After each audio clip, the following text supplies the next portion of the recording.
Hello friends, good morning, very very good morning to all of you. Welcome to Jharkhand education hub. सभी लोगों का बहुत बहुत स्वागत है झारखंड एजुकेशन हब के आपके इस परिवार में। ठीक है, तो जैसा कि आप सभी को पता है कि हम लोग जेएसएससी सीजीएल के लिए हिंदी के क्लास को शुरू किए थे और हिंदी के क्लास को कंटिन्यू कर रहे थे। अगर हिंदी के क्लास की बात की जाए तो हिंदी के 5 क्लासेस ऑलरेडी हो चुके हैं, जिनमें हम लोग आधा हिंदी का सिलेबस जो है वो कवर कर चुके हैं। आज हिंदी का छठा क्लास है और आप लोगों को पिछले क्लास में भी बताया गया था कि आज हम लोग हिंदी के कुछ महत्वपूर्ण उपन्यास के बारे में देखने वाले हैं। अगर आप हिंदी का सिलेबस देखेंगे तो आपको हिंदी के कुछ उपन्यास पढ़ने हैं, आपको कुछ हिंदी की कहानियां पढ़नी है और आपको कुछ हिंदी के नाटक भी पढ़ने हैं। तो कहानियां, हिंदी और उपन्यास में से आज के क्लास में हम लोग हिंदी के कुछ महत्वपूर्ण उपन्यास के बारे में पढ़ेंगे और आज के इस क्लास में हम लोग गोदान उपन्यास, मेला आंचल उपन्यास और राग दरबारी, इन तीनों उपन्यास के बारे में पढ़ने वाले हैं। तीनों उपन्यास के बारे में समझने वाले हैं और तीनों उपन्यास के बारे में अच्छे तरीके से डिटेल में डिस्कस करने वाले हैं। तो चलिए क्लास को शुरू करें। सभी लोग तैयार हैं? एक बार क्लास को जल्दी से लाइक कर दें, क्लास को शुरू करें।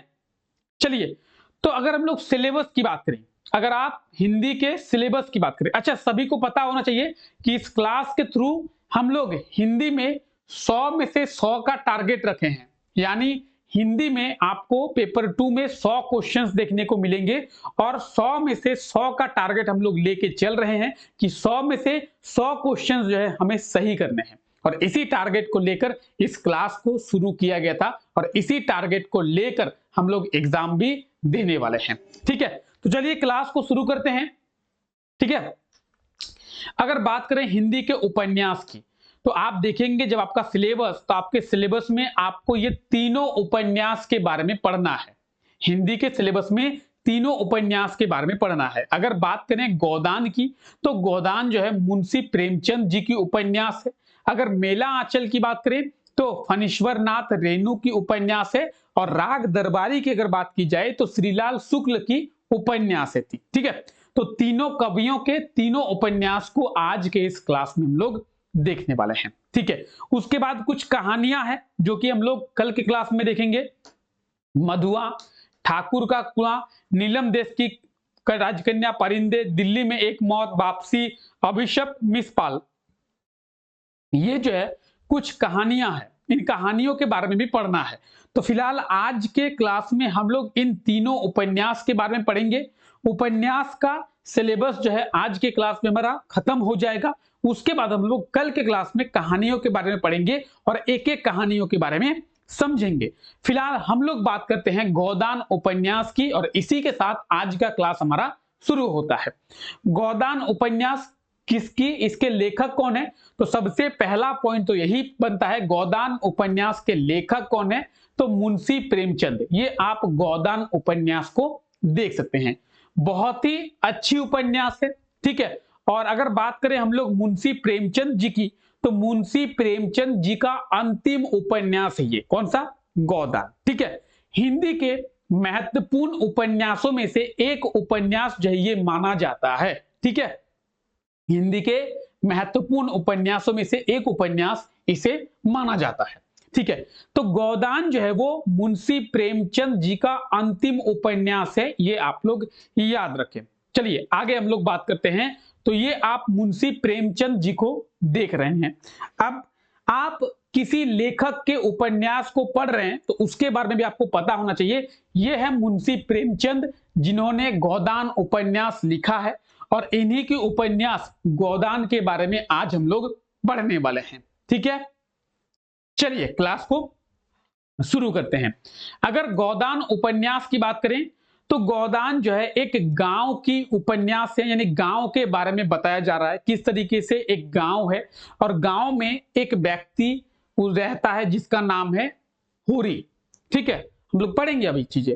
तो गांव में एक व्यक्ति रहता है हुरी, उसकी 2 बेटियां रहती है, उसका एक बेटा है। होरी का बेटे का नाम क्या होता है? होरी के बेटे का नाम है गोबर और होरी की 2 बेटियां हैं, उसका नाम है रूपा और सोना। ठीक है, तो होरी का एक घर होता है, होरी की पत्नी होती है, होरी का एक बेटा होता है, होरी की 2 बेटियां होती है, होरी के भाई होते हैं, होरी के मित्र होते हैं। तो गांव के बारे में बताया गया है किस तरीके से होरी का जीवन व्यापन होता है। ठीक है, तो एक गांव के बारे में बताया गया है कि गांव में लोग जो है किस तरीके से अपना जीवन व्यापन करते हैं।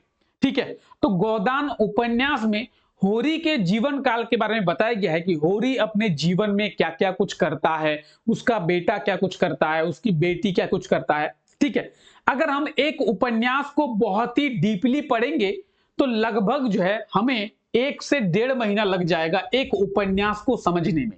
अगर गोदान उपन्यास की बात करेंगे, इसमें 36 भाग हैं। अगर हम लोग एक एक भाग को भी एक दिन में कवर करेंगे तो 36 दिन लग जाएंगे। इतना टाइम तो हमारे पास है ही नहीं। तो हम लोग थोड़ा डिटेल में और थोड़ा शॉर्ट फॉर्म में समझेंगे, यानी थोड़े अच्छे तरीके से समझेंगे, लेकिन हम लोग उतना ही बात करेंगे जितना कि एग्जाम के पॉइंट ऑफ व्यू से हमारे लिए इंपॉर्टेंट है। ठीक है, तो गोदान उपन्यास की बात करेंगे, इसके लेखक कौन है, सबसे इंपॉर्टेंट तो अभी यही बनता है कि गोदान उपन्यास के लेखक कौन है। मुंशी प्रेमचंद जी जो है गोदान उपन्यास के लेखक है। आप लोगों से एग्जाम में ये पूछा जाएगा कि गोदान उपन्यास के लेखक कौन है, मुंशी प्रेमचंद।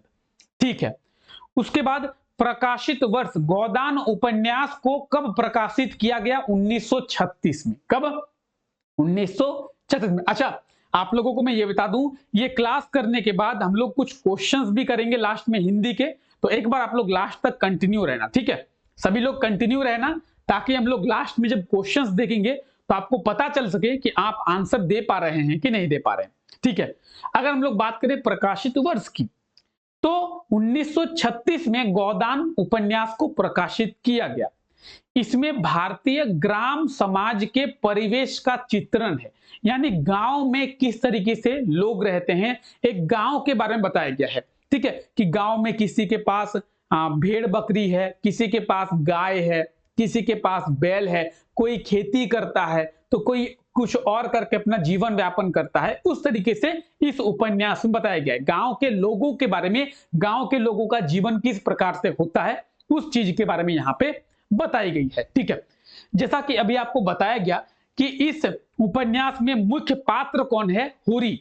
होरी जो है इस उपन्यास में मुख्य पात्र है। साथ ही साथ ये जो है लेखक प्रेमचंद जी का अंतिम उपन्यास है। ठीक है, तो अगर एग्जाम में आप लोगों से पूछा जाए कि मुंशी प्रेमचंद जी की अंतिम उपन्यास कौन सी है, तो ये जो है गोदान उपन्यास, ये मुंशी प्रेमचंद जी की अंतिम उपन्यास है।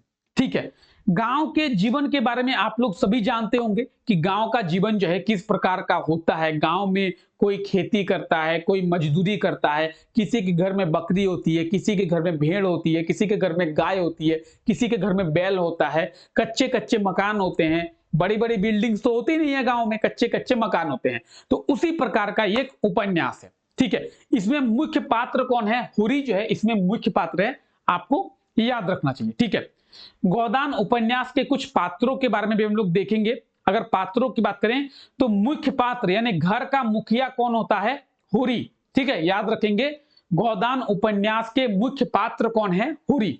ठीक है, होरी का एक पुत्र होता है जिसका नाम क्या है, गोबर। होरी के पुत्र का क्या नाम है, होरी के पुत्र का नाम है गोबर। एग्जाम में क्वेश्चन पूछा जा चुका है, गोदान उपन्यास में होरी के पुत्र का क्या नाम है, गोबर। गोबर की पत्नी है एक, उसका नाम है झुनिया। ठीक है, गोबर की पत्नी का नाम क्या है, गोबर की पत्नी का नाम है झुनिया। और होरी जो है, होरी की 2 पुत्री भी है, यानी होरी की 2 बेटे हैं, सॉरी बेटियां हैं। होरी का एक बेटा है जिसका नाम है गोबर, और गोबर की पत्नी का नाम है झुनिया। ठीक है, यानी होरी की बहू झुनिया, ये रहा होरी। होरी का बेटा है गोबर, गोबर का पत्नी है झुनिया, यानी होरी की बहू है झुनिया। होरी के 2 बेटियां हैं, बेटियों का नाम क्या है, सोना और रूपा। सोना जो है वो बड़ी बेटी है और रूपा जो है वो छोटी बेटी है। ठीक है, सोना बड़ी बेटी है, रूपा छोटी बेटी है। ठीक है, जमींदार रहता है, जमींदार का नाम क्या है, जमींदार जो है राय साहब। और जमींदार जो है वो लगान लेता है किसानों से, जिस तरीके से आमिर खान की एक मूवी है, आपको पता है आमिर खान की एक मूवी है जिसका नाम है लगान। तो होता क्या है, लोग किसान लोग खेती करते हैं और जमींदार जो है उससे लगान लेता है। तो यहां पे इस उपन्यास में जो राय साहब जो कि जमींदार है, वो लोगों से किसानों से क्या लेते हैं, तो लगान लेते हैं। ठीक है, चलिए एक बार फिर से समझते हैं। गोदान उपन्यास के लेखक कौन है? गोदान उपन्यास के लेखक है मुंशी प्रेमचंद। गोदान उपन्यास को कब प्रकाशित किया गया? 1936 में। इसमें भारतीय ग्राम समाज के परिवेश के बारे में बताया गया है। इस उपन्यास के मुख्य पात्र कौन है? होरी। और गोदान उपन्यास जो है वो मुंशी प्रेमचंद जी की अंतिम उपन्यास है। ठीक है, होरी जो है मुख्य पात्र है। होरी का एक बेटा है जिसका नाम है गोबर, और गोबर की पत्नी का नाम क्या है? झुनिया। ठीक है, होरी की दो बेटियां भी है, उसका नाम क्या है? दो बेटियों का नाम है सोना और रूपा। सोना जो है होरी की बड़ी बेटी है और रूपा जो है होरी की छोटी बेटी है। ठीक है, गोदान उपन्यास में एक जमींदार है, उसका नाम क्या है? राय साहब। क्या नाम है? राय साहब। ठीक है, झुनिया। झुनिया कौन? गोबर की पत्नी, होरी की बहू। झुनिया का पिता क्या है? झुनिया का पिता का नाम है भोला, और भोला जो है वो होरी का दोस्त होता है। समझे? चलिए फिर समझिए। ये रहा होरी। ठीक है, ये रहा होरी। होरी का एक बेटा होता है,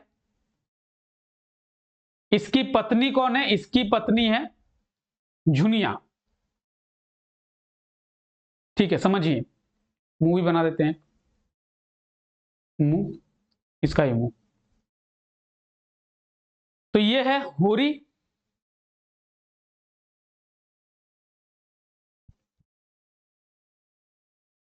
गोबर। देखिए ऊपर में आप देख रहे हैं होरी को, होरी का बेटा है जिसका नाम है गोबर। गोबर की पत्नी का नाम क्या है? झुनिया। और झुनिया के पिता है, झुनिया के एक पिता है जिसका नाम है भोला। क्या नाम है? भोला। भोला जो है वो होरी का दोस्त भी होता है। भोला जो है वो होरी का जो दोस्त भी होता है। ठीक है, तो देखिए होरी का बेटा गोबर, गोबर की पत्नी झुनिया, और झुनिया के पिता है भोला। भोला और होरी दोनों आपस में मित्र होते हैं। ठीक है, समझ में आ गया? चलिए, एक मिल मालिक भी होता है जिसका नाम है खन्ना। हीरा। हीरा जो है होरी का भाई है। मालती जो है डॉक्टर है, और गोविंदी खन्ना की पत्नी है। ठीक है, गोविंदी खन्ना की पत्नी है। खन्ना कौन? मिल मालिक। खन्ना कौन? मिल मालिक। ठीक है, चलिए फिर समझते हैं। झुनिया की पत्नी, झुनिया के पिता कौन है? झुनिया के पिता है भोला। भोला जो कि होरी का भी दोस्त है। ठीक है, मिल मालिक कौन है? खन्ना। हीरा कौन है? होरी का भाई है हीरा। मालती कौन है? मालती एक डॉक्टर है। और गोविंदी कौन है? खन्ना जो कि मिल मालिक है उसकी पत्नी है। ठीक है, क्लियर है? सभी समझ में आया? सभी पात्र, आई होप सो सभी पात्र आपको समझ में आ गए हैं। ठीक है, होरी का पुत्र कौन है? चलिए एक बार फिर समझते हैं। गोदान उपन्यास में मुख्य पात्र है होरी। होरी का पुत्र है गोबर। गोबर की पत्नी है झुनिया, और झुनिया के पिता हैं भोला। होरी और भोला दोनों दोस्त होते हैं। ठीक है, गोबर और झुनिया पति पत्नी है। ठीक है, होरी की दो बेटियां हैं, सोना और रूपा। सोना बड़ी बेटी है, रूपा छोटी बेटी है। ठीक है, जमींदार है उसका नाम है राय साहब। झुनिया के पिता है भोला। मिल मालिक है खन्ना। खन्ना की पत्नी गोविंदी। खन्ना की पत्नी गोविंदी। हीरा जो है वो होरी का भाई है, और मालती एक डॉक्टर है। इतना आपको याद रखना है। गोदान उपन्यास में इन पात्रों को याद रखना है। ठीक है, चलिए, तो गोदान उपन्यास में आपको इतना ही पढ़ना है। देखिए गोदान उपन्यास को अगर आप पढ़ें तो बहुत बड़ा है, बहुत अच्छा भी है, तो आप पढ़ सकते हैं। लेकिन अगर हम लोग एग्जाम के पॉइंट ऑफ व्यू की बात करें तो हमारे पास उतना समय नहीं है कि हम लोग गोदान उपन्यास के एक एक लाइन को अच्छे तरीके से समझे। हम लोग अभी इतना बात करेंगे जितना कि एग्जाम के पॉइंट ऑफ व्यू से हमारे लिए इंपॉर्टेंट है। ठीक है, तो आगे हम लोग पढ़ेंगे मेला आंचल के बारे में। आगे हम लोग किसके बारे में पढ़ेंगे? मेला आंचल के बारे में। ठीक है, मेला आंचल की बात करेंगे तो मेला आंचल के लेखक कौन है? मेला आंचल के लेखक हैं फणीश्वर नाथ रेणु। कौन है? फणीश्वर नाथ रेणु, ये आप देख रहे हैं मेला आंचल, और मेला आंचल के लेखक फणीश्वर नाथ रेणु को। ठीक है, तो फणीश्वर नाथ रेणु को भी आप लोग देख रहे हैं, और उनकी कृति या फिर उनकी उपन्यास मेला आंचल को भी आप देख पा रहे हैं। ठीक है, मेला आंचल की बात करेंगे तो मेला आंचल के लेखक सबसे पहले आपको यही याद रखना है, फणीश्वर नाथ रेणु जो है वो मेला आंचल का लेखक है, और 1954 में पटना में इसे प्रकाशित किया गया था मेला आंचल को। कब? 1954 में। कहां पे? पटना में। ठीक है, मेला आंचल की अगर बात करें तो मेला आंचल में जो है वो एक डॉक्टर हैं जिसका नाम है प्रशांत। ठीक है, समझिए थोड़ा क्या हुआ है। मेला आंचल में बिहार के एक गांव की कहानी बताई गई है। कहां की? बिहार की। एक व्यक्ति होते हैं जिसका नाम है प्रशांत, वो पटना मेडिकल कॉलेज से पढ़ाई करते हैं। पटना मेडिकल कॉलेज से पढ़ाई करने के बाद वो डॉक्टर बनते हैं। कौन? प्रशांत। प्रशांत जब डॉक्टर बनते हैं तो उनका नाम हो गया डॉक्टर प्रशांत। डॉक्टर प्रशांत को विदेश जाने में कई सारे अपॉर्चुनिटी मिलती है। विदेश में उनको बहुत सारी अपॉर्चुनिटी मिलती है कि विदेश में जाके वो बड़े बड़े हॉस्पिटल्स में काम करें। चूंकि वो डॉक्टर बन चुके हैं और एक अच्छे डॉक्टर हैं, तो विदेश से उनको बुलाया जाता है कि आप आइए और विदेश में आके हॉस्पिटल में काम कीजिए। लेकिन जो डॉक्टर प्रशांत हैं वो विदेश ना जाकर उनके मन में ये चल रहा होता है कि क्यों ना मैं बिहार के लोगों का ही इलाज करूं, बिहार में ही अपनी सेवाएं दूं। क्यों? क्योंकि मैंने बिहार से या फिर अपने देश से पढ़ाई की है, तो मेरा ये कर्तव्य बनता है कि मैं अपने देश की लोगों की परेशानियों को दूर करूं। मैंने अपने देश में पढ़ाई की है, मैंने बिहार से पढ़ाई की है, तो मैं अपने देशवासियों की, अपने राज्यवासियों की मदद करूं, ये मेरा कर्तव्य बनता है। ये सोचकर डॉक्टर प्रशांत जो है वो विदेश नहीं जाते हैं। जब डॉक्टर प्रशांत विदेश नहीं जाते हैं तो कई लोगों के द्वारा डॉक्टर प्रशांत को बेवकूफ कहा जाता है। क्या कहा जाता है? बेवकूफ। अरे ये तो बेवकूफ है, इसको विदेश से बुला रहा था, विदेश में बहुत पैसे दिए जा रहे थे, फिर भी ये गया नहीं, ये तो मंदबुद्धि है, बेवकूफ है। ऐसा बोला जाता कि इसे तो विदेश में अच्छा खासा पैसा दे रहा था, लेकिन ये तो गया ही नहीं, ये तो बेवकूफ है। लेकिन उसके मन में चल रहा था कि क्यों ना मैं अपने यहाँ के लोगों की ही सेवा करूं। इसीलिए बिहार के एक छोटे से गांव में ये चला गया। कौन? डॉक्टर प्रशांत। और वहां पे जाके ये लोगों की सेवाएं करने लगा। ठीक है, इसे हिंदी का सर्वश्रेष्ठ उपन्यास माना जाता है। किसे? मेला आंचल को। ठीक है, याद रखेंगे कि मेला आंचल को हिंदी का सर्वश्रेष्ठ उपन्यास जो है वो माना जाता है। ठीक है, जिस तरीके से अभी आपने देखा मुंशी प्रेमचंद जी की अंतिम उपन्यास थी गोदान, उसी तरीके से फणीश्वर नाथ रेणु जी की पहली उपन्यास है मेला आंचल। ठीक है, मुंशी प्रेमचंद जी की अंतिम उपन्यास गोदान और फणीश्वर नाथ रेणु की पहली उपन्यास जो है उसका नाम है मेला आंचल। ठीक है, इस उपन्यास में बिहार के पूर्णिया जिले के मरींजगंज ग्रामीण जिंदगी के बारे में बताया गया, यानी एक गांव के बारे में बताया गया जिसका नाम है मरींजगंज। ठीक है, ठीक है, चलिए, इस उपन्यास में भूखमरी, गरीबी, धर्म की आड़ में जो लोगों का शोषण हो रहा है और अंधविश्वास फैलाया जा रहा है उसके बारे में बताया गया है। ठीक है, गरीबी, भूखमरी, धर्म के पीछे जो लोगों का शोषण हो रहा है और अंधविश्वास को फैलाया जा रहा है, उन सब चीजों के बारे में इस उपन्यास में बताया गया है। ठीक है, तो फणीश्वर नाथ रेणु जी का पहला उपन्यास है। कौन सा? मेला आंचल। ठीक है, आइए आगे बात करते हैं। यह लेखक फणीश्वर नाथ रेणु जी का पहला उपन्यास है। गोदान के बाद हिंदी साहित्य का दूसरा सर्वाधिक महत्वपूर्ण उपन्यास माना जाता है। गोदान के बाद हिंदी साहित्य का दूसरा सर्वाधिक महत्वपूर्ण उपन्यास माना जाता है। ठीक है, क्लियर? चलिए, इस उपन्यास में लेखक फणीश्वर नाथ रेणु ने एक बात कही है जिसका नाम है कि इसमें फूल भी है सूल भी है, धूल भी है, गुलाब भी है, कीचड़ भी है, चंदन भी है, सुंदरता भी है, करूपता भी है। मैं किसी से दामन बचाकर नहीं निकल पाया। ठीक है, ये बातें कही गई है फणीश्वर नाथ रेणु के द्वारा। क्या कहा गया है कि इसमें फूल भी है, धूल भी है, सूल भी है, गुलाब भी है तो कीचड़ भी है, चंदन भी है, सुंदरता भी है तो करूपता भी है। मैं किसी से भी दामन बचाकर नहीं निकल पाया। ठीक है, ये बातें हैं किसकी? फणीश्वर नाथ रेणु की। क्लियर? चलिए, अगर एग्जाम में आप लोगों से पूछा जाए कि मेला आंचल उपन्यास को कब प्रकाशित किया गया, तो सही आंसर होगा 1954 में। अच्छा, मेला आंचल उपन्यास को कहां पे प्रकाशित किया गया? पटना में। कहां पे? पटना में। ठीक है, चलिए आगे बात करते हैं। इस उपन्यास के कुछ प्रमुख पात्रों के बारे में बात करते हैं। ठीक है, पहले हम लोग स्त्री पात्र के बारे में देखेंगे, जो भी महिलाएं हैं इस उपन्यास में, उसके बारे में बात करेंगे। और उसके बाद हम लोग इस उपन्यास में पुरुषों के बारे में बात करेंगे। ठीक है, मेला आंचल में।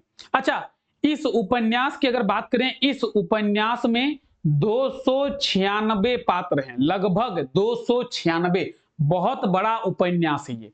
ठीक है, मेला आंचल जो उपन्यास है, इसमें टोटल जो है 296 से भी ज्यादा, 296 से भी ज्यादा जो है वो कैरेक्टर्स हैं, पात्र हैं।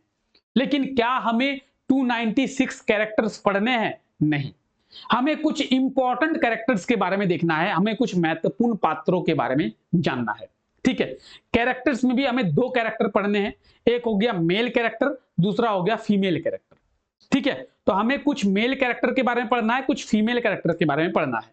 तो सबसे पहले हम लोग फीमेल कैरेक्टर के बारे में पढ़ेंगे। फीमेल कैरेक्टर में हम लोग पढ़ेंगे लक्ष्मी के बारे में। किसके बारे में? लक्ष्मी के। लक्ष्मी जो है मठ की दासी है। ठीक है, एक मठ होता है और उस मठ की दासी होती है लक्ष्मी। ठीक है, तो मठ की दासी कौन है? लक्ष्मी मठ की दासी है। ठीक है, कमली। कमली स्त्री पात्र में प्रमुख पात्र है। यानी अगर हम लोग फीमेल कैरेक्टर की बात करें तो फीमेल कैरेक्टर में सबसे इंपॉर्टेंट कैरेक्टर है कमली का। ठीक है, स्त्रियों में सबसे प्रमुख पात्र है कमली का, याद रखें, कमली फीमेल कैरेक्टर में सबसे इंपॉर्टेंट कैरेक्टर है कमली का। अगर मेल कैरेक्टर की बात करें तो अभी आपको कहा गया डॉक्टर प्रशांत। ठीक है, डॉक्टर प्रशांत जो है मेल में सबसे इंपॉर्टेंट कैरेक्टर है। फीमेल में कमली जो है सबसे इंपॉर्टेंट कैरेक्टर है। और कमली जो है वो विश्वनाथ प्रसाद की एकलौती पुत्री है। ठीक है, यानी कमली के पिता कौन है? कमली के पिता है विश्वनाथ प्रसाद, याद रखें। ठीक है, और विश्वनाथ प्रसाद की बेटी कौन है? कमली। एग्जाम में पूछा जा सकता है कमली के पिता कौन है? विश्वनाथ प्रसाद। विश्वनाथ प्रसाद की बेटी कौन है? कमली। ठीक है, चलिए, कमली जो है मिर्गी और हिस्टीरिया बीमारी से ग्रस्त है। कमली, ये जो आप कमली देख रहे हैं जो कि इंपॉर्टेंट कैरेक्टर है इस उपन्यास की, ये मिर्गी से ग्रस्त है, मिर्गी बीमारी से। लेकिन जब इसका मिर्गी बीमारी होता है तो ये डॉक्टर प्रशांत को दिखाती है और डॉक्टर प्रशांत इसका इलाज करते हैं, उसके बाद ये ठीक हो जाती है। ठीक है, कमली कमली डॉक्टर प्रशांत को दिखाती है, डॉक्टर प्रशांत कमली का इलाज करते हैं और उसके बाद कमली जो है वो ठीक हो जाती है। तो कमली कहती है कि कितने अच्छे व्यक्ति हैं जो कि मुझे ठीक कर दिए। ठीक है, कमली कहती है कितने अच्छे व्यक्ति हैं जो कि मुझे ठीक कर दिए। चलिए आगे बात करते हैं। ममता। ममता कौन है? डॉक्टर प्रशांत की मित्र है और ये भी डॉक्टर हैं। ठीक है, ये भी डॉक्टर हैं। डॉक्टर प्रशांत के मित्र हैं कमला और ये भी क्या हैं? ये भी एक डॉक्टर हैं। ममता की बात करेंगे। ममता के पिता के नाम काली प्रसाद श्रीवास्तव है। ठीक है, ममता के पिता कौन है? ममता के पिता है काली प्रसाद श्रीवास्तव। फुलिया।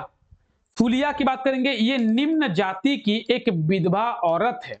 ठीक है, फुलिया फुलिया एक विधवा औरत है, निम्न जाति की। यानी निम्न जाति का मतलब क्या है? नीची जाति की। आप गांव जाएंगे तो गांव में आपको ऊंची जाति, नीची जाति, छुआछूत देखने को मिलेगा। इनफैक्ट आज भी कई सारे गांवों में आपको ऊंची जाति नीची जाति छुआछूत जो है वो देखने को मिलेगा।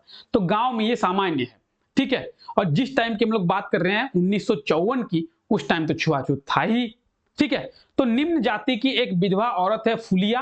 राम प्यारे की अगर बात करें, ये महंत रामदास की दासी पत्नी है। रामदास मठ पर इसे दासी बनाकर रखता है, यानी राम प्यारी कौन है? रामदास की दासी पत्नी है। अब रामदास कौन है आगे हम लोग बात करेंगे, जब हम लोग मेल कैरेक्टर के बारे में बात करेंगे तब हम लोग देखेंगे। फिलहाल अभी यहाँ पे हम लोग कुछ फीमेल्स के बारे में बात किए हैं, ठीक है। कौन कौन है? लक्ष्मी, लक्ष्मी जो कि मठ की दासी है। कमली, कमली जो है सबसे इंपॉर्टेंट फीमेल कैरेक्टर है इस उपन्यास में। कमली के पिता कौन है? विश्वनाथ प्रसाद, और विश्वनाथ प्रसाद की एकमात्र पुत्री है कमली। कमली को मिर्गी होता है। कमली जाके डॉक्टर को दिखाती है, डॉक्टर प्रशांत को। डॉक्टर प्रशांत इनके मिर्गी का इलाज करते हैं, कमली ठीक हो जाती है, ठीक है। उसके बाद हम लोग बात करेंगे ममता की। ममता जो है डॉक्टर प्रशांत की मित्र है, और ममता भी एक डॉक्टर है, ठीक है। ममता के पिता का नाम क्या है? काली प्रसाद श्रीवास्तव। फुलिया की बात करेंगे, ये निम्न जाति की एक विधवा औरत है। राम प्यारी जो है वो महंत रामदास की दासी पत्नी है, ठीक है। आगे बात करेंगे हम लोग पार्वती मौसी की। पार्वती मौसी जो है ग्राम वासियों के अंधविश्वास का शिकार हुई और एक विधवा नारी भी है। आपको पता होगा कि गांव में अंधविश्वास बहुत है, डायन, कुप्रथा, इन सब चीजों में, भूत प्रेत, इन सब चीजों में माना जाता है। तो ऐसा माना जाता है कि पार्वती मौसी जो है वो उन्हीं सब में से एक है। बोलना तो नहीं चाहिए, लेकिन उन्हीं सब में से एक जो है पार्वती मौसी को माना जाता है, ठीक है। तो इसीलिए पार्वती मौसी जो है वो अंधविश्वास का शिकार हो गई गांव के लोगों का। मंगला चरखा सेंटर में पढ़ाती है, या फिर चरखा सेंटर में चरखा सिखाती है, ठीक है। मंगला कौन है? चरखा सेंटर में चरखा सिखाती है। क्लियर? पार्वती मौसी, मंगला। तो ये कुछ इंपॉर्टेंट फीमेल कैरेक्टर्स हैं जिनके बारे में आपको पता होना चाहिए। कौन कौन है? पार्वती मौसी, मंगला, ममता, फुलिया, राम प्यारी, लक्ष्मी, कमली, ठीक है। क्लियर? ये कुछ इंपॉर्टेंट फीमेल कैरेक्टर्स हैं। अब आइए कुछ मेल कैरेक्टर्स के बारे में देखते हैं। मेल कैरेक्टर्स में सबसे इंपॉर्टेंट कैरेक्टर है डॉक्टर प्रशांत। डॉक्टर प्रशांत, इनके बारे में अभी आपको बताया गया कि ये जो है इंपॉर्टेंट कैरेक्टर है इस उपन्यास की। डॉक्टर प्रशांत जो है अनाथ है। इसकी मां ने इन्हें हाड़ी में डालकर कोसी नदी में बहा दिया था, ठीक है। हाड़ी होता है ना, हाड़ी, तो हाड़ी में डालकर इन्हें कोसी नदी में बहा दिया था। किसे? डॉक्टर प्रशांत को। किसने? उसकी मां ने। कब? जब ये पैदा हुए थे, ठीक है। जब ये पैदा हुए थे तो इसकी मां ने इसे हाड़ी में डालकर और कोसी नदी में बहा दिया था। कोसी जो कि बिहार की शोक मानी जाती है। बिहार का शोक किसे कहते हैं? कोसी नदी। एग्जाम में पूछा जाता है, सभी लोग याद रखेंगे। बिहार का शोक कोसी नदी, और बंगाल का शोक दामोदर नदी, ठीक है। चलिए, डॉक्टर प्रशांत ने डॉक्टरी की जो पढ़ाई है वो पटना मेडिकल कॉलेज से किया है। शुरुआत में ही आपको बताया गया कि डॉक्टर प्रशांत जो है वो डॉक्टरी की पढ़ाई कहां से करते हैं? डॉक्टरी की पढ़ाई करते हैं पटना मेडिकल कॉलेज से, ठीक है। डॉक्टर प्रशांत कमली से प्रेम करते हैं और उन दोनों की शादी होती है। फिर उन दोनों का एक पुत्र होता है जिसका नाम है नीलोत्पल। कमली आपको बताया गया सबसे इंपॉर्टेंट फीमेल कैरेक्टर कमली। कमली और डॉक्टर प्रशांत आपस में प्रेम करते हैं। जब दोनों आपस में प्रेम करते हैं, डॉक्टर प्रशांत ने कमली के मिर्गी का इलाज भी किया। कमली और आकर्षित हो गई डॉक्टर प्रशांत की ओर, और दोनों शादी कर लेते हैं, ठीक है। कमली और डॉक्टर प्रशांत शादी करते हैं। तो कमली का शादी किससे होता है? डॉक्टर प्रशांत से। डॉक्टर प्रशांत का शादी किससे होता है? कमली से। याद रखेंगे, ठीक है। तो कमली और डॉक्टर प्रशांत का जब शादी होता है तो उनका एक बेटा होता है जिसका नाम क्या है? नीलोत्पल। डॉक्टर प्रशांत के बेटे का नाम क्या है? नीलोत्पल। कमली के बेटे का नाम क्या है? नीलोत्पल। एग्जाम में घुमा के पूछा जा सकता है, याद रखें, ठीक है। डॉक्टर प्रशांत और कमली का शादी होता है। दोनों के शादी होने के बाद दोनों का एक पुत्र होता है, दोनों का एक बेटा हो जाए जिसका नाम है नीलोत्पल। ये जो नीलोत्पल नाम है ये डॉक्टर प्रशांत की मित्र ममता ने रखा था। नीलोत्पल नाम जो है वो ममता के द्वारा रखा गया है। ठीक है, ममता अभी बताया गया डॉक्टर प्रशांत की मित्र है और ममता भी एक डॉक्टर है। अभी बताया गया थोड़ी देर पहले फीमेल कैरेक्टर में ममता डॉक्टर प्रशांत की मित्र है और ममता भी एक डॉक्टर है। डॉक्टर प्रशांत और कमली का जब शादी होता है तो उनका एक बच्चा होता है और उनके बच्चे का नाम जो है वो ममता ही रखती है, जो कि है नीलोत्पल। ठीक है, तो नीलोत्पल ये जो नाम है किसके द्वारा रखा गया है? डॉक्टर ममता के द्वारा। चलिए आगे बात करते हैं।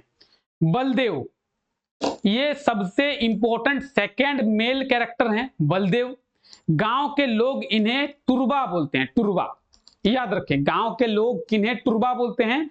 गांव के लोग बलदेव को टुरबा बोलते हैं। एग्जाम में पूछा जा सकता है कि मेला आंचल उपन्यास में गांव के लोग किसे टुरबा बोलते हैं? तो बलदेव को टुरबा बोलते हैं। ठीक है, कालीचरण की बात करेंगे। उपन्यास का सर्वाधिक साहसी और कर्मठ व्यक्ति जो है वो कालीचरण ही होता है। मेला आंचल उपन्यास में सबसे साहसी व्यक्ति और सबसे कर्मठ व्यक्ति जो है वो कालीचरण ही होते हैं। कालीचरण जो है वो बलदेव को अपना गुरु मानते हैं। बलदेव जो कि सेकंड इंपॉर्टेंट कैरेक्टर है इस उपन्यास में, और बलदेव को टुरबा बोलते हैं। याद रखेंगे, टुरबा किसे बोलते हैं? टुरबा बलदेव को बोलते हैं। ठीक है, ठीक है। कालीचरण किसे अपना गुरु मानता है? कालीचरण बलदेव को अपना गुरु मानता है। वावन दास, वावन दास की बात करें, ये गांधी जी का भक्त है और कांग्रेस कार्यकर्ता है। ठीक है, वावन दास गांधी जी का भक्त है और कांग्रेस कार्यकर्ता भी है। ठीक है, क्लियर? चलिए, विश्वनाथ प्रसाद शोषक वर्ग से संबंधित है और 1000 बीघा जमीन है इसके पास। विश्वनाथ प्रसाद, देखिए पहले दो वर्ग होता था, शोषक वर्ग और शोषित वर्ग। यानी जो भी बड़े आदमी थे वो शोषक वर्ग में आते थे और जो भी गरीब लोग थे वो शोषित वर्ग में। शोषक वर्ग जो है वो शोषित वर्ग का शोषण करते थे, यानी इन लोगों को कष्ट देते थे, उन लोगों को पीड़ा देते थे। तो बड़े आदमी गरीब लोगों के ऊपर शोषण करते थे। बड़े आदमियों को शोषक वर्ग, और इनका शोषण हो रहा है तो ये शोषित वर्ग। समझ रहे हैं? ठीक है, तो शोषक वर्ग से संबंधित थे विश्वनाथ प्रसाद। बड़े आदमी थे, 1000 बीघा जमीन था इसके पास। ठीक है, और विश्वनाथ प्रसाद जो है कमली के पिता, आपको पहले ही बताया गया कमली के पिता विश्वनाथ प्रसाद, और कमली जो है इनकी एकमात्र पुत्री है या फिर एकमात्र संतान है। जब कमली का शादी होता है और कमली का एक पुत्र होता है, क्या नाम बताया गया कमली का पुत्र का? डॉक्टर प्रशांत और कमली का शादी हुआ। जब दोनों का शादी हुआ, एक पुत्र हुआ, नीलोत्पल नाम दिया गया। डॉक्टर ममता के द्वारा नीलोत्पल जो नाम है वो दिया गया। तो जब कमली का एक पुत्र होता है तो विश्वनाथ जो है वो गांव के लोगों को 5-5 बीघा जमीन देने की घोषणा करता है कि आज मैं बहुत खुश हूं, मैं सभी लोगों को 5-5 बीघा जमीन फ्री में दूंगा। ये विश्वनाथ प्रसाद कहते हैं। ठीक है, तो 5-5 बीघा जमीन देने की घोषणा कौन करता है? विश्वनाथ प्रसाद। ठीक है, राम कृपाल सिंह राजपूत टोली का प्रमुख है, राजपूत है, निरक्षर है, यानी पढ़ा लिखा नहीं है। राम कृपाल सिंह निरक्षर है, पढ़ा लिखा नहीं है, लेकिन राजपूत होने का धौंस है। अरे मैं तो राजपूत हूं, भले ही पढ़ा लिखा ना हो लेकिन राजपूत है वो। इसके पास भी 300 बीघा जमीन है। राम कृपाल सिंह बड़ा आदमी है ये भी। ठीक है, तो राम कृपाल सिंह के पास भी 300 बीघा जमीन है। ठीक है, आइए जोतकी, जोतकी जो है मेरीगंज गांव के ब्राह्मणों का प्रतिनिधित्व पात्र है। गांव में भविष्यवाणी और अंधविश्वास फैलाता है। हर गांव में आपको कुछ ना कुछ ऐसे लोग मिल ही जाएंगे जो कि अंधविश्वास फैलाएंगे। मैं ही बाबा हूं बेटा, तुम्हारे ऊपर राहु का प्रकोप है, तुम्हारे ऊपर शनि का प्रकोप है, ये करो बेटा, मुझे 1001 रुपये दक्षिणा दो, तो राहु का प्रकोप तुमसे हट जाएगा। अबे तुमको दक्षिणा देंगे तो मेरे से राहु का प्रकोप कैसे हटेगा? साला गजब है हाल। हाँ, तुम नारियल चढ़ाओ बेटा तो तुम्हारा जॉब लगेगा। अबे तुमको नारियल चढ़ाएंगे तो भगवान के पास चढ़ाएंगे, तुमको गाय देंगे। और वो नारियल को फोड़ के गरीब लोगों को दे देंगे, प्रसाद दे देंगे सबको, तुमको गाय नारियल है कि नहीं भाई? एक नारियल तुम एक व्यक्ति को देने की जगह नारियल तोड़ के हम 10 व्यक्तियों को प्रसाद दे देंगे, 10 व्यक्ति उस नारियल को खाएंगे, तुमको क्यों देवे?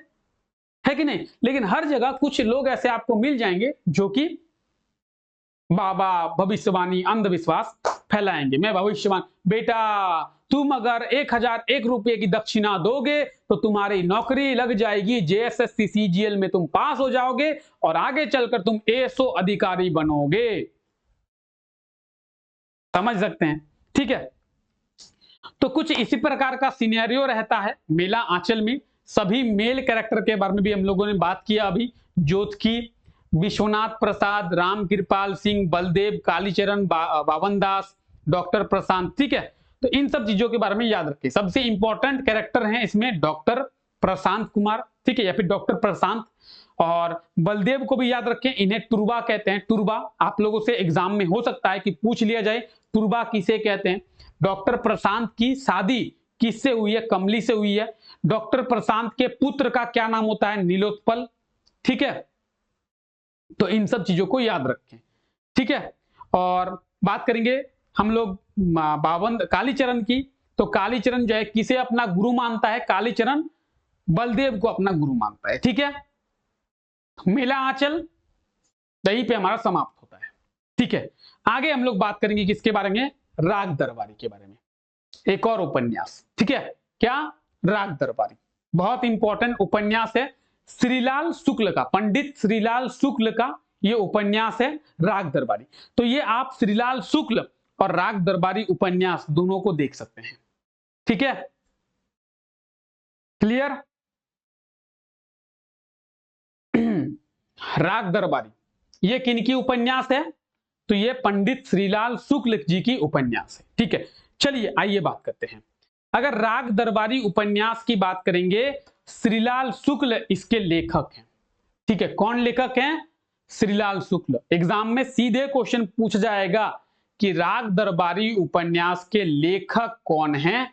श्रीलाल शुक्ल, पंडित श्रीलाल शुक्ल। ठीक है, कब प्रकाशित किया गया? 1968 में। कब? 1968 में प्रकाशित किया गया। कब? 1968 में। ठीक है, तो राग दरबारी उपन्यास कब प्रकाशित किया गया? 1968 में। ठीक है, 3 उपन्यास देखें। गोदान कब प्रकाशित हुआ? 1936 में। ठीक है, मेला आंचल कब? 1954 में। और राग दरबारी कब? 1968 में। 1936, 1954 और 1968, गोदान, मेला आंचल, राग दरबारी। ठीक है, मुंशी प्रेमचंद, फणीश्वर नाथ रेणु और पंडित श्रीलाल शुक्ल, याद रखें एक बार फिर से। चलिए, गोदान उपन्यास लेखक मुंशी प्रेमचंद, प्रकाशित वर्ष 1936।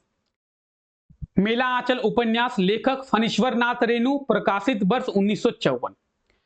राग दरबारी उपन्यास लेखक श्रीलाल शुक्ल, प्रकाशित वर्ष 1968। ठीक है, चलिए, इस साहित्य के लिए श्रीलाल शुक्ल को या फिर इस उपन्यास के लिए 1969 में साहित्य अकादमी पुरस्कार भी दिया गया। किन्हें? श्रीलाल शुक्ल जी को। ठीक है, याद रखें, राग दरबारी उपन्यास के लिए इन्हें 1969 में साहित्य अकादमी पुरस्कार जो है वो दिया गया। ठीक है, ये जो राग दरबारी उपन्यास है, 1986 में एक चैनल हुआ करता था, उस समय हम लोग देखते थे। क्या? पहले जब ये सेट टॉप बॉक्स नहीं था तब एक चैनल हुआ करता था जिसका नाम है दूरदर्शन, आज भी है। तो उस दूरदर्शन में इसे प्रकाशित किया गया था। ठीक है, राग दरबारी जो उपन्यास है इसे नाटक के रूप में प्रस्तुत करके दूरदर्शन चैनल में प्रकाशित किया गया था। ठीक है, तो कब प्रकाशित किया गया था? 1986 में। क्लियर? कब? 1986 में। ठीक है।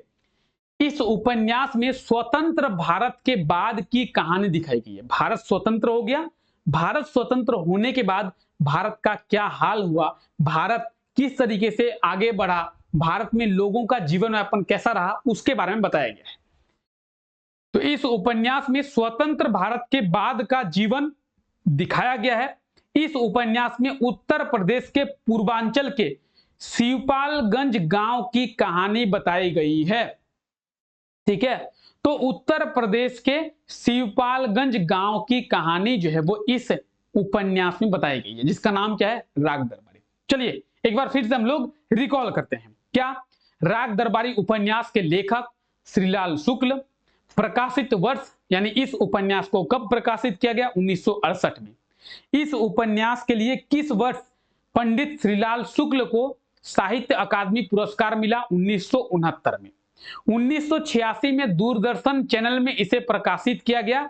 स्वतंत्रता के बाद भारत का जीवन जो है वो किस प्रकार का रहा, इसमें दिखाया गया है। और इस उपन्यास में उत्तर प्रदेश के शिवपालगंज गांव की कहानी जो है वो बताई गई है। ठीक है। किसकी? शिवपालगंज गांव की कहानी। ठीक है। आइए राग दरबारी उपन्यास के पुरुष पात्र की बात करेंगे, या फिर हम लोग कुछ इंपॉर्टेंट पात्र की बात करेंगे। रूपन बाबू वैद्य जी। देखिए वैद्य जी, सबसे पहले वैद्य जी ये गांव की राजनीति के पीछे मास्टरमाइंड है। आधिकारिक तौर पर स्थानीय कॉलेज के प्रिंसिपल है, प्रबंधक है। कौन? वैद्य जी। सबसे पहले वैद्य जी के बारे में देखिए। वैद्य जी गांव के पीछे जो पॉलिटिक्स होता है उसके मास्टरमाइंड है। हर गांव में आपको एक ना एक नेता मिल ही जाएगा जो कि पॉलिटिक्स करेगा। हर गांव में, आपके भी गांव में होगा, मेरे भी गांव में है। गांव हो चाहे शहर हो, हर जगह एक ना एक नेता आपको मिल ही जाएगा। ठीक है। जो कि छोड़ो नेता की क्या ही बात करें, तो ये भी एक नेता ही कह सकते हैं वैद्य जी। वैद्य जी एक नेता होते हैं। गांव के राजनीति के पीछे इनका ही दिमाग होता है और आधिकारिक तौर पर एक कॉलेज के प्रिंसिपल होते हैं। ठीक है। रूपन बाबू जो है वैद्य जी के छोटे बेटे हैं, कॉलेज के छात्र नेता हैं। छात्र नेता भी आप लोग समझते हैं, कॉलेज में भी एबीवीपी, आज सू चलता है। ठीक है। तो छात्र नेता है ये रूपन बाबू। वैद्य जी के कौन है? छोटे बेटे हैं।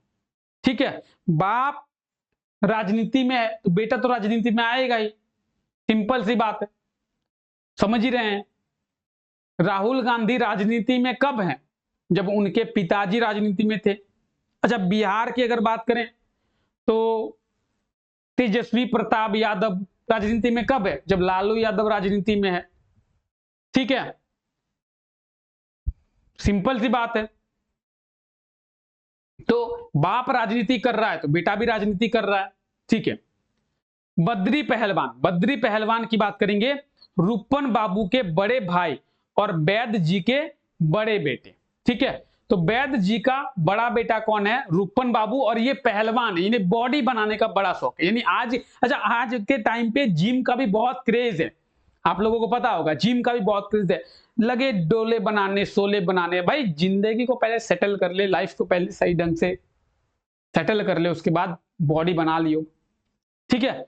तो बद्री पहलवान कौन है? बद्री पहलवान है राग दरबारी उपन्यास में जो वैद्य जी हैं, जो कि कॉलेज के प्रिंसिपल हैं, उसके बड़े बेटे, और रूपन बाबू छोटे बेटे। तो वैद्य जी के कितने बेटे? 2 बेटे, रूपन बाबू और बद्री पहलवान। ठीक है। रंगनाथ कौन है? रंगनाथ वैद्य जी के भतीजे हैं। हिस्ट्री में इन्होंने एमए किया है, पढ़े लिखे इंसान है। ठीक है। रंगनाथ अभी कितने रंग दिखाएगा वो तो आगे देखते हैं। रंगनाथ जो है कितने रंग दिखाता है वो तो आगे देखते हैं। फिलहाल पढ़े लिखे इंसान है, हिस्ट्री में एमए किया है। ठीक है। मास्टर ऑफ आर्ट्स हिस्ट्री में क्या क्या है? एमए किया है। किन्होंने? रंगनाथ ने। ठीक है। प्रिंसिपल साहब, नाम से ही आपको प्रिंसिपल समझ में आ रहा है, तो छमला इंटर कॉलेज के प्रिंसिपल है ये। ठीक है। चलिए आगे बात करते हैं। जोगनाथ की बात करेंगे। स्थानीय गुंडा है और हर गांव में, शहर में एक आप गुंडा भी मिल जाएगा। जैसे हर जगह आपको एक नेता मिलेगा, उस तरीके से हर जगह आपको एक गुंडा भी मिल जाएगा। तो ये देखिए जोगनाथ गुंडा है, ठीक है, हमेशा नशे में रहता है, गुंडा हमेशा नशे में ही रहेगा। और गुंडा आपको मिलेगा कहां पे, तो दारू के दुकान में या फिर दारू के भट्टे में। अगर आप साउथ की मूवी देखते हैं तो आपको गुंडे के स्पेशम बताया गया होगा गुंडे कैसा होता है, ठीक है। शनिचर, इसका नाम जो है वो मंगलदास है, लेकिन लोग उसे शनिचर कहते हैं, ठीक है। शनिचर की बात करेंगे, आप लोग देख सकते हैं शनिचर का जो नाम है वो है मंगलदास, लेकिन लोग जो है इसे शनिचर कहते हैं। क्या कहते हैं, शनिचर, ठीक है। चलिए, और ये वैद्य जी का नौकर है, ठीक है, वैद्य जी का नौकर है। वैद्य जी की मदद से ये गांव में कठपुतली नेता बनता है। कठपुतली नेता, जिस तरीके से मनमोहन सिंह थे, हम लोग कहते थे कठपुतली प्रधानमंत्री है, सोनिया गांधी के इशारों पर चलता है, तो उसी प्रकार से ये कठपुतली नेता बन जाता है। कौन, शनिचर। और वैद्य जी का ये नौकर है, तो बात किसकी मानेगा, वैद्य जी की। वैद्य जी जो बोलेगा करो तो करेगा, बोलेगा मत करो तो नहीं करेगा, कठपुतली नेता, ठीक है। तो इसे कौन नेता बनाता है, इसे वैद्य जी नेता बनाता है। क्यों, क्योंकि गांव में जो भी पॉलिटिक्स हो रही है उसके पीछे मास्टरमाइंड वही है, वैद्य जी। एक बेटा पॉलिटिक्स में है, एक बेटा बॉडी बिल्डिंग कर रहा है। चलिए, लंगड़ा भी होता है एक, और लंगड़ा जो है आम आदमी का प्रतिनिधित्व होता है, ठीक है। तो आम आदमी के साथ भी एक दो व्यक्ति खड़े होते हैं, उनमें से एक है लंगड़ा, ठीक है। तो ये कुछ पुरुष पात्र हैं मेल राग दरबारी की, ठीक है। कौन कौन, चलिए एक बार फिर से समझते हैं चीजों को। राग दरबारी के लेखक श्रीलाल शुक्ल। राग दरबारी राग दरबारी को कब प्रकाशित किया गया, 1968 में। और राग दरबारी उपन्यास के लिए श्रीलाल शुक्ल को किस वर्ष साहित्य अकादमी पुरस्कार मिला, 1969 में, ठीक है। 1986 में दूरदर्शन में यह प्रकाशित किया गया। और बात करेंगे उत्तर प्रदेश के शिवपालगंज गांव की कहानी है राग दरबारी। इसमें एक वैद्य जी होते हैं, ठीक है। वैद्य जी के दो बेटे होते हैं जिसका नाम है रूपन और बद्री, रूपन बाबू और बद्री पहलवान। इसमें वैद्य जी के एक भतीजे होते हैं जिसका नाम है रंगनाथ, वो जो है पढ़े लिखे होते हैं, हिस्ट्री में एमए किया है, ठीक है। उसके बाद आप लोग याद रखें जोगनाथ की, जो कि एक गुंडा है, हमेशा नशे में रहता है, दारू पी के कहीं पड़ा हुआ रहता है, ठीक है। रंगनाथ दारू पी के कहीं पड़ा हुआ रहता है, हर जगह आपको ये दारू वाले भी मिल जाएंगे, ठीक है। शनिचर जो कि वैद्य जी का नौकर है, इसका नाम तो मंगलदास है, लेकिन लोग इसे कहते हैं मतलब सोचिए नाम है मंगल और कह दिया शनि, ठीक है, ट्यूसडे, और लोग कह रहे हैं सैटरडे। तो नाम है इसका मंगल, लेकिन वो लोगों ने कहा कि तुम मंगल नहीं है भाई, तू किसी का मंगल नहीं कर रहा, तू साला शनि बन के बैठा हुआ है। समझे हैं शनि कहने का मतलब, कि सुनो मंगल नाम रखने से मंगल नहीं होता है, तू मंगल नहीं, तू साला शनि है, लोगों की शनि कर रहा है, ठीक है। तो याद रखें इसे, शनि, इसका नाम क्या है, शनि, मंगल है लेकिन शनिचर कहते हैं उसे। और ये जो है नेता बनता है, लेकिन कठपुतली नेता बनता है, ठीक है। तो ये थे तीनों उपन्यास। हालांकि तीनों उपन्यास के बारे में अगर आप पढ़ना चाहते हैं तो पढ़ सकते हैं, बहुत ही डिटेल में आप पढ़ेंगे, लेकिन हमारे पास उतना समय नहीं है कि हम लोग तीनों उपन्यास के बारे में एक एक चीज डिटेल में पढ़े। हमें बस उन उपन्यास के बारे में इतना जानना है जितना कि एग्जाम में क्वेश्चन सही हो जाए। हमें किसी भी उपन्यास में पीएचडी नहीं करनी है। अगर आपको पीएचडी करनी है तो आप जाके कर सकते हैं। हमें बस इन उपन्यास के बारे में इतना पढ़ना है जितना कि एग्जाम में क्वेश्चंस बन सके। हमें एग्जाम को क्वालिफाई करना है, हमें पीएचडी नहीं बनना करना है, हमें एग्जाम को क्वालिफाई करके जॉब लेना है। हमारा मोटो बस इतना है कि पढ़ेंगे, चीजों को समझेंगे, एग्जाम में आंसर देंगे, जॉब लेंगे, नौकरी करेंगे, अपना लाइफ को सेटल करेंगे, ठीक है। चलिए, तो अब आइए कुछ इंपॉर्टेंट क्वेश्चंस देखते हैं। इन उपन्यासों से रिलेटेड क्वेश्चन है, गोदान उपन्यास के लेखक कौन है, बताएंगे। गोदान उपन्यास के लेखक कौन है, क्या होगा सही आंसर, क्या होगा सही आंसर बताएंगे।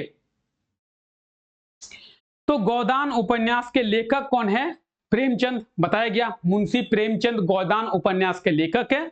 और गोदान उपन्यास को कब प्रकाशित किया गया, बताएंगे सभी लोग। गोदान उपन्यास को कब प्रकाशित किया गया, सही आंसर क्या होगा। अभी बताया गया 1936। गोदान उपन्यास के लेखक मुंशी प्रेमचंद 1936 में। ठीक है, चलिए भूख लग गई, नाश्ता करना पड़ेगा। ऑप्शन सी बिल्कुल सही आंसर हो जाएगा, 1936। ठीक है, चलिए गोदान उपन्यास के मुख्य पात्र कौन है, बताएंगे मुख्य पात्र। चलिए हिंट दें, गोबर का पिता, गोबर के पप्पा। तो गोबर के पप्पा कौन है, होरी। होरी जो है गोदान उपन्यास का मुख्य पात्र है, ऑप्शन ए। ठीक है, गोबर कौन है, होरी का बेटा। चलिए गोदान उपन्यास में होरी के पुत्र का नाम क्या है, अभी बताया गया गोबर, ऑप्शन डी गोबर। होरी के पुत्र का नाम क्या है, गोबर। मेला आंचल उपन्यास को कब प्रकाशित किया गया, बहुत इंपॉर्टेंट, बहुत ही ज्यादा इंपॉर्टेंट, बताया गया आपको, बताएंगे, 3-4 बार रिपीट किया गया। 1954, 1936 में गोदान, 1954 में मेला आंचल, ऑप्शन सी बिल्कुल सही आंसर हो जाएगा, 1954। ठीक है, चलिए आगे देखते हैं, मेला आंचल उपन्यास की कहानी किस राज्य की है। मेला आंचल जो उपन्यास है वो किस राज्य की कहानी है, तो कहा गया अभी आपको बिहार, कहां की है, बिहार। और ये भी कहा गया ऑप्शन बी कि बिहार या फिर पटना मेडिकल कॉलेज से डॉक्टर प्रशांत जो है वो पढ़ाई करते हैं। ठीक है, तो मेला आंचल फणीश्वर नाथ रेणु का कितनवा उपन्यास है, बताया गया आप लोगों को कि गोदान उपन्यास जो है वो मुंशी प्रेमचंद जी का अंतिम उपन्यास है, और मेला आंचल जो है फणीश्वर नाथ रेणु का पहला उपन्यास है, ऑप्शन ए। क्या होगा सही आंसर, ऑप्शन ए। ठीक है, चलिए आगे बढ़ते हैं, मेला आंचल उपन्यास के प्रमुख पात्र कौन है, मेला आंचल उपन्यास के मुख्य पात्र कौन हैं, तो बताया गया आप लोगों को थोड़ी देर पहले, डॉक्टर प्रशांत। अच्छा, डॉक्टर प्रशांत की शादी किसके साथ होती है, डॉक्टर प्रशांत का विवाह कमली के साथ। डॉक्टर प्रशांत के पुत्र का नाम क्या है, बताएंगे, सभी लोग बताएं डॉक्टर प्रशांत के पुत्र का नाम क्या है। चलिए, मेला आंचल उपन्यास में गांव के लोग टुरबा किसे बोलते हैं, बताएंगे, बहुत इंपॉर्टेंट क्वेश्चन। गांव के लोग टुरबा किसे बोलते हैं, टुरबा बलदेव को, किसे, बलदेव को। और ये जो कालीचरण है, ये कालीचरण, ये कालीचरण बलदेव को अपना गुरु मानता है। ठीक है, कालीचरण बलदेव को अपना गुरु मानता है, बलदेव को सभी लोग टुरबा बोलते हैं। ठीक है, चलिए आगे देखते हैं, राग दरबारी उपन्यास के लेखक कौन है, राग दरबारी, बहुत इजी, पंडित श्रीलाल शुक्ल, ऑप्शन डी। राग दरबारी उपन्यास के लिए कब श्रीलाल शुक्ल को साहित्य अकादमी पुरस्कार दिया गया, अभी देखिए हम लोग बहुत इजीली हम लोग आंसर दे पाएंगे, 1960, क्या होगा 968, 68 होगा ना,